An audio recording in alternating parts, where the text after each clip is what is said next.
Well, I'm back talking about Resident Evil 8. Since the last video I released, there have been even more leaks and information, so let's break it all down. These leaks once again are coming from Aesthetic Gamer 1 or Dusk Golem, who is a known Resident Evil insider and knows a lot about the upcoming Resident Evil games. Some of this information also comes from Biohazard Declassified, so as always, I'll link the sources down below, so make sure to check those out and support. Also, make sure to follow me on Twitter and Instagram at Fonct2, and let's get into everything we know about Resident Evil 8 Village.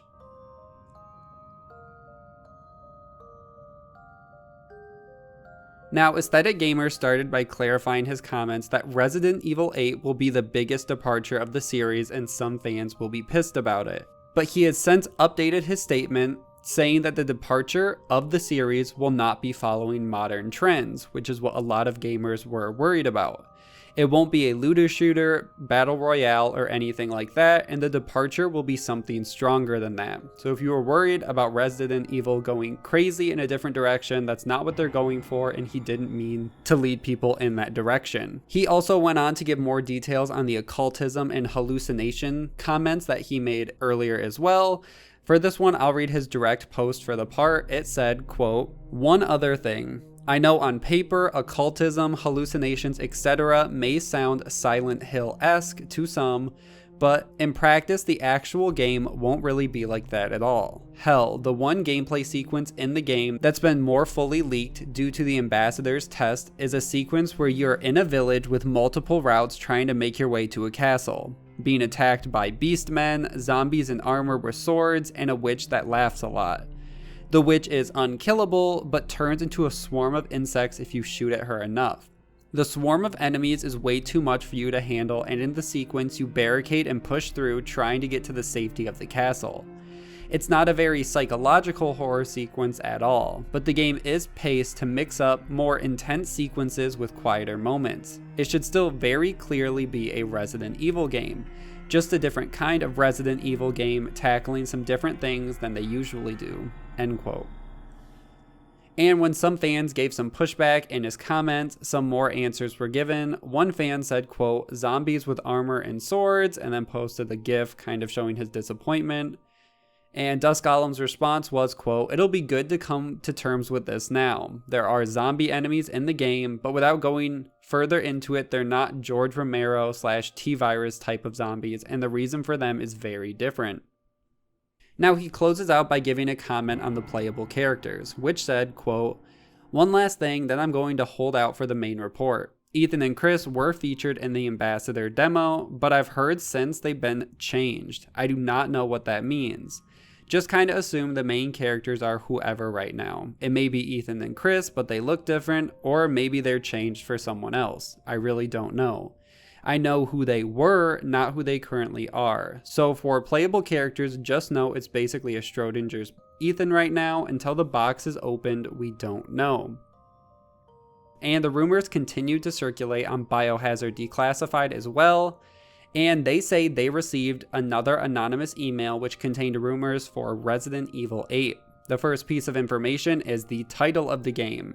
They say that the game will be called Resident Evil 8, but it will have a subtitle, Village. So it will be Resident Evil 8 Village. The V, I, and 2 L's in Village will be the Roman numerals for 8. And they transition then talking about more details about this witch character. They say, quote, "The nature and origin of this witch remains to be seen, but what the leaks can tell us is that the witch will be similar to Marguerite. She operates with insects. When defeated, she even dissipates into them, and as reported in our original leak article, she is known to haunt the player in the demo and has a distinctive laugh." They continue on, also touching on the characters. In this specific section, Chris Redfield, quote, "According to the leak, Chris will be playing an integral part. He appears in flashbacks surrounding Ethan, Mia, and apparently their baby. What this baby has to do with the narrative is as of yet unclear. That being said, Chris doesn't seem to be looking very heroic this time around.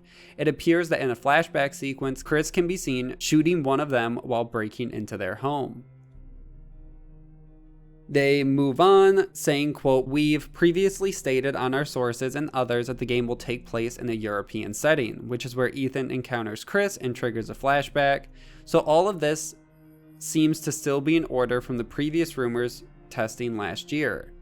Also, as of this time, it appears the first-person perspective will be returning, and the game was set to be released in Q1 of 2021, but this could change due to the global crisis." And they close out talking about inventory. Quote, "Also, it seems that Capcom is playing with the concept of inventory management again. The email suggests that they are testing both a Resident Evil 7 style UI alongside a Resident Evil 4 style, which is interesting to note considering all of the buzz about a Resident Evil 4 remake. Maybe it is likely as well." Now, to close out, earlier on they did mention the bigger information that would be coming out later, and I did touch on this in my last video. Aesthetic Gamer 1 did say someone else is already snooping around and trying to gather all the leaks and has a lot to report about this game that will be coming out sometime, I think this month or next month. So if you guys are into that, you can look forward to that. If you think you've seen enough of the game with just these leaks, you can hold off and avoid that. And that's all the information we have learned about Resident Evil 8 Village. As always, this should be taken with a big grain of salt. It sounds like the game is still changing and could change even more depending on the leaks and how serious Capcom takes them. Make sure to like and share this video, subscribe for weekly gaming news, and I will see you guys in the next one.